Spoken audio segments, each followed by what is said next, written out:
So this little guy has been my daily driver for the past 5 years, and honestly, it's a really great car. It's a 2019 Kia Forte. It's treated me very well. It's been super reliable, and it sips gas. It's a very safe car, and I absolutely love it. But I have a little bit of a problem. So over the 5 years that I've owned this car, I met my wife, and she's a Brooklyn girl. She never really had to drive. She used mass transit. And now that she moved out to suburbia here with me, she needs a car. So, like any good husband, I'm going to give her the Kia, which forces me to have to buy another car. And being the practical and sensible man that I am, I got this. All right, so this is my new to me, 02 C5 convertible. And it's got a couple of small little adjustments over here. I'll talk about that in a second. But it's a base convertible. It's an automatic. I know, I can already hear the boos in the background. But it's a nice car. I really enjoy it. By the way, you like this? I put painter's tape over my license plate, realizing now that nobody cares. Nobody cares. Car is relatively clean. I'd say it's got about 70,000 miles on it. Drives great, but it is definitely not a show car. It is not without its imperfections. And I don't know if I can get this on camera, but let's take a look at a few over here. Like down over here, we got this pretty big paint chip. The gaps are all right. Car's not been in an accident, which is great, but it could definitely use some new door hinges. I got some imperfections, I think, around here on the paint. I don't know if that's going to show up on the old YouTube, but yeah, maybe you can see a little bit of it right over here. I'll go in and out with my shadow. I think that's actually pretty common on these cars because they have like outgassing from the weather seals. But other than that, it's pretty good car, at least in terms of the exterior. Interior is pretty decent. No major wear on any of that stuff. And a couple of little quirks here and there. So we'll touch on this in a little bit, but I got some stuff going on over here. I got some stuff going on in the seat. But I think the most fun part to this are these C8 wheels. And you know what? These things aren't perfect either. They got little scuffs and stuff. You can see one right around there on one of the spokes, and you know, that's all right. Pretty much stock brakes except for the drilled and slotted rotors that you saw there, but otherwise stock brakes. Car stops phenomenally. But these wheels, I gotta tell you, these wheels are awesome. I am very happy that I got these because the wheels that the car came with were definitely not as nice as that. Actually, let's go take a look at them. All right, I got a messy garage here. Sorry, folks, but these are the wheels that came on, and these are reproduction wheels. These are chrome. I think the car didn't come with chrome wheels, came with painted wheels or polished wheels. So these are chrome, and they're pretty nastily, whatever. There's nasty pitting in pretty much all this stuff here. I mean, the wheels are good. They seal fine. They ride fine. There's no balance issues or warping. Or ugh, I got like dust on my hands. And the center caps are pretty faded and worn. And the tires on them were dry rotted, so I was like, you know what? These are gross. I got to get rid of them. They're not even the original wheels because the RPO sticker on the car said painted. These are definitely not them. So, you know what? I'm going to get rid of them. And gosh, what an upgrade these are. First, I got these wheels for $325 on Facebook Marketplace, which is a phenomenal price for 2022 C8 wheels. These are definitely an upgrade. They're definitely lighter, and moreover, they have a much beefier tire. So I think the previous ones were like 275s to 285s. These are 305s. Stock size, I think, were 17s in the front, 18s in the rear. Now we've got 19s in the front and 20s in the rear. And I thought, honestly, that probably wouldn't look so good because they're so large. But I gotta say, I really like how these look. They really look great. And getting them on there wasn't that bad at all, I gotta say.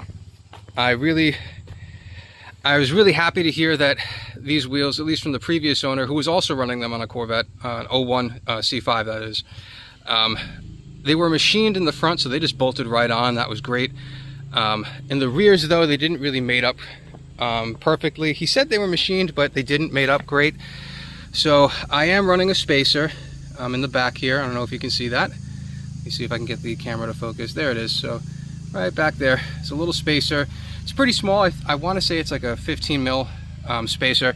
I'll put a link into the description of the ones that I got. They're from, I think they're from like Wheel Hubs USA or something like that. Anyway, they're great. Otherwise, they bolt up perfectly. And yeah, I did have to cut the studs in the back. I'll throw a picture and what that looks like. But honestly, doing the studs in the rear, despite what people will tell you, it's not that bad of a job. It's just popping a couple of ball joints in the back and then disconnecting the stuff and taking it out. And personally, for me, it's nothing I haven't done before on a car. Certainly can do it on this car, shouldn't be an issue. Take some time, maybe a couple of hours, but honestly not that bad. So okay, I'm okay with cutting those studs, and at some point if I ever need to replace them, I can do that. But the car drives great, has great traction, handles awesome, and it rides definitely smoother, because those dry rotted tires on the other one, not so good. All right, so what do you say we pop the hood on this thing and talk specs?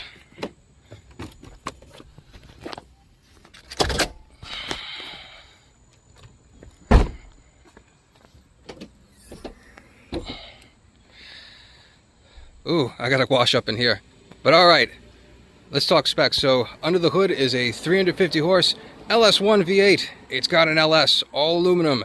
Love it. This thing's got a ton of power, 350 horse and 350 foot-pounds of torque. The manual versions of these cars had a little bit more torque, I think like 360 or 365, something like that. Let me know in the comments if you happen to know and correct me on this. But yeah, it's a great motor, tons of power, lots and lots of torque. She really gets up and goes, and we'll demonstrate that in a little bit. Out back is the transmission. These use a transaxle in the back. The C5's really cool. Transaxles in the back, as opposed to being directly mounted to the engine, they're in the back and connected through a torque tube to get nearly a perfect 50-50 weight distribution, which really lends to this car's handling. It is a lot of fun to drive.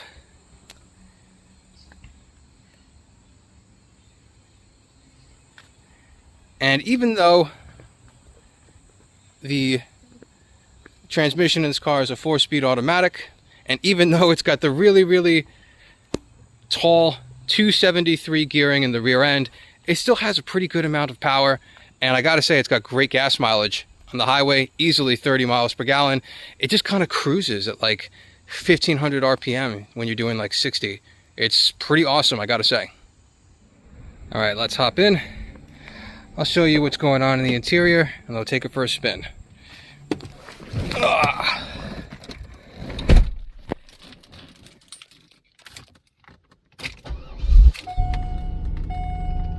see it's a little over 70,000 on the clock. There it is. I put a few hundred miles on it, not gonna lie. All right, yeah, look at that. Look at that Tupperware interior. Ooh, it's a little dusty up here. I gotta take care of that. Yeah, 90s and early 2000s plastic goodness. And you know what, before we talk about the nice stuff, let's just get the hard stuff out of the way. So right over here you can see my AC is on. I'm actually gonna bump up the fan because it is hot. Here we go. But you can see there's nothing going on here on this display because the lights are out. Very common problem on these cars. I got to pull this thing out and probably solder in some new lights. Not a huge deal. I'll probably cover that in another video. What else can I say? Let's listen to the radio, because it's got Bose. You see that? Bose. High quality stuff there. Let's put that to the test. Hotel rooms. It all leads to the $250,000 winner. Yeah, that sounds terrible. You could definitely use some cleaning up. This one is really dirty over here. I don't know if you can see that, but not a huge deal. What else can I say in terms of faults with this car? The power door lock does not lock it unlocks, but it does not lock when I hit my key fob here. Where is it? There it is, key fob. So yeah, that's a relay. I got to take the door apart, take that out, and either replace the relay or resolder the joints into the little module. So again, not a huge deal, also very common, got to take care of it. The seat sometimes, of course it's not going to do it now, but sometimes it lurches forward during a hard stop. Again, apparently a very common C5 problem, and I got to take care of that. Alright, little things, apparently all very common C5 problems. When I looked into it, I looked into the solutions, and they're all pretty simple, so I'm not super worried about that, and I'll cover them on my channel. I think the best thing about all these little flaws is I got the car for cheap. Alright, so let's hop into driving this thing. I've got my phone mount disconnected. I'm gonna go mount my phone. Okay, we're strapped in, and you gotta do this, right? Because this is what cool people do. They wear sunglasses. Yeah. Alright, let's take this out for a spin.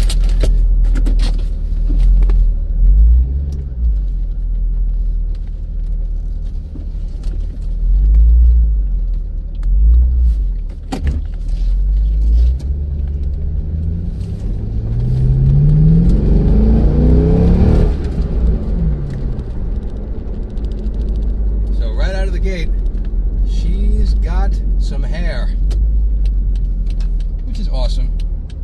I love it. This car is a lot of fun to drive. It's definitely got a lot of power.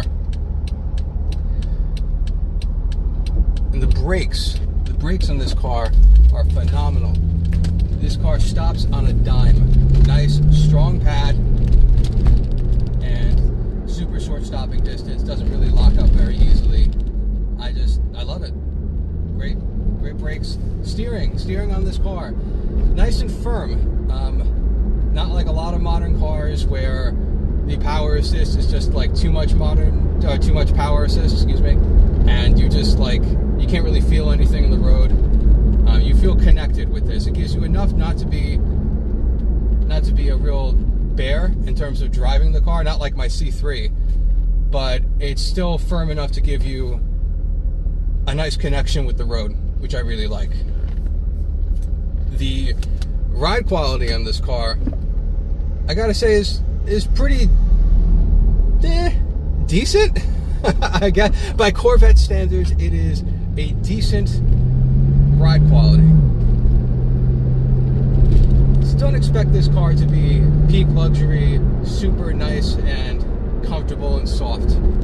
The later ones definitely got better in terms of ride quality. This is certainly better than my C3, but it is still pretty stiff ride overall. And it's pretty noisy in here. It is very noisy in here, as a matter of fact. I would say that in combination of not having particularly great noise insulation, in combination of having a convertible top, and in consideration of the fact that everything in here is plastic and 20 plus years old. Let's see, 2002, so it's what? It's probably made in 2001, so yeah, about 24 years old at the time of this recording. Yeah, ooh. Lots of little creaks and rattles and things like that. Is it the worst I've ever been in? No. Again, my C3. My C3 is worse. And I think the worst you'll get is like out of the C4s, the 80s ones. Oh my gosh. Every little movement in the car you hear and feel, especially on the coupes, because they don't have the little X-brace or whatever it is underneath, but I digress. But with all that said, it's still kind of practical. As crazy as this sounds, this car is relatively practical. First, the trunk is actually pretty big.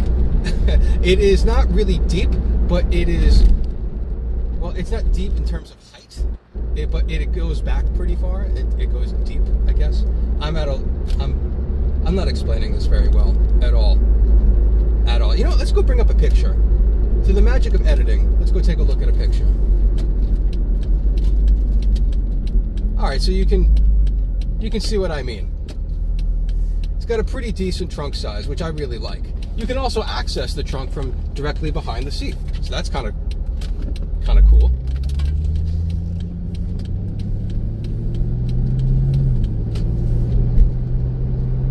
The car gets great gas mileage on the highway, and not the best around town, maybe like 17, 18 around town, but 30 plus miles per gallon on the highway is nothing to scoff at in a not small and not super light V8 powered sports car.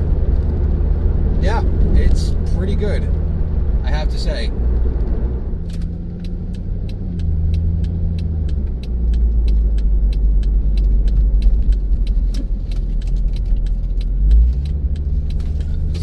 Give her a little jolt.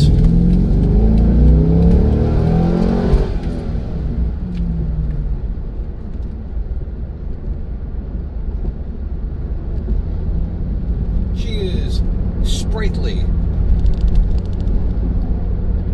even with an automatic, even with a 273 rear end. It'll still put you back in your seat, which is what it's all about, right? I don't expect to win any like racing championships with this car, but what better way to test the performance of it than to actually try and race it? So that's exactly what I did last weekend, and let me tell you, it was a lot of fun. I went out to the SCCA's New York Region Autocross event, I think number 6 or something like that. I paired up with an instructor named Bryan, who, by the way, totally awesome, and he's got a kick-ass YouTube channel. I'm going to link to it in the description below. But take a look. You can see me driving this car, and really, you can see Bryan pushing it to the limits. You'll see exactly what it's capable of. This is different.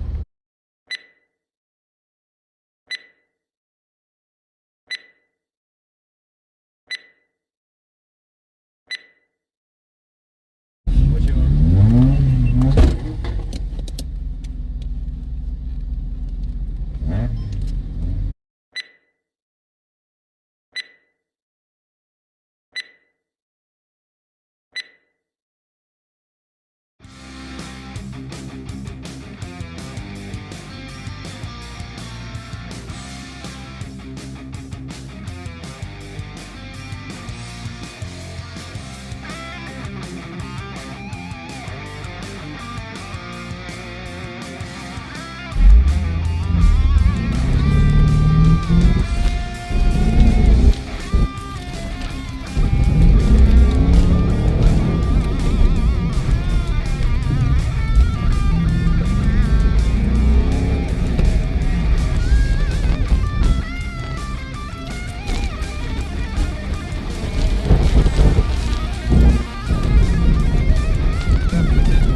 And then watch, unwind right away, nice and smooth.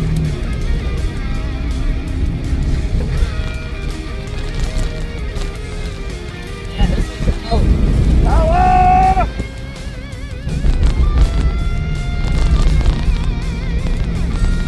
Start turning it early, choke up, and immediately start unwinding. There you go. We got the same thing over here. Oh, wash it out a little bit. We're good. Keep going. Out of those two through the hallway. Now this is the back corner, making one continuous loop. So turn in this way.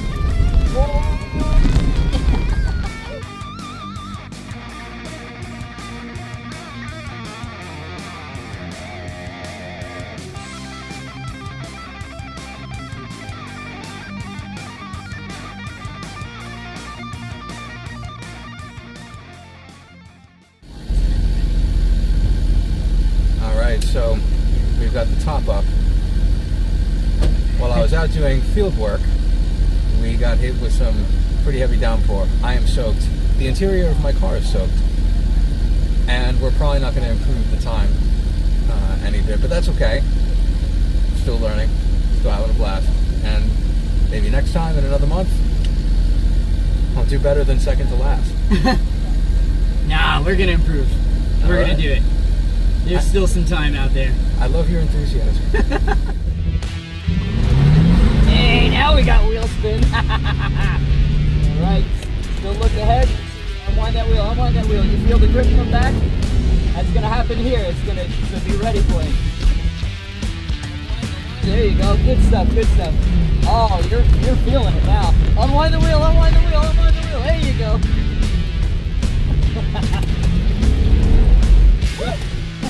Keep your hands on the wheel, don't let it go.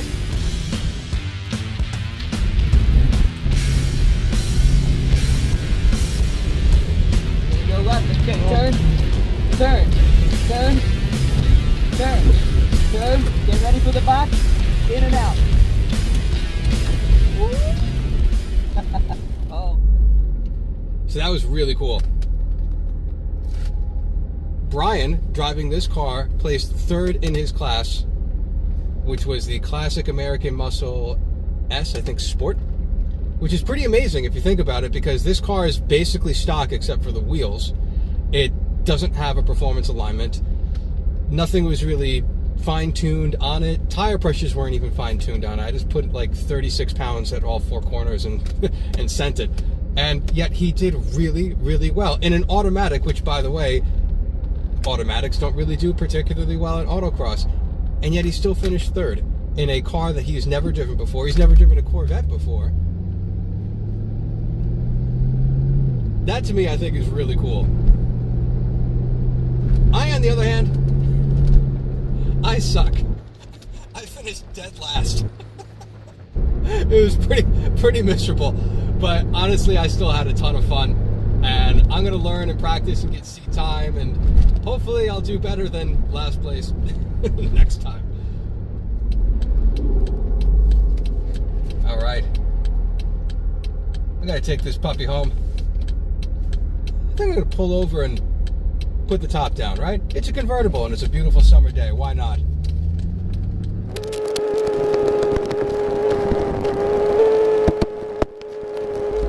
All right. So I hope you folks enjoyed this. A little different than my normal stuff. Get ready for some more C5 content in addition to my regular C3 Stingray content and any other just automotive stuff. Stay tuned for my next video. I'm going to cover a couple of repairs in this car, and I'll see you soon.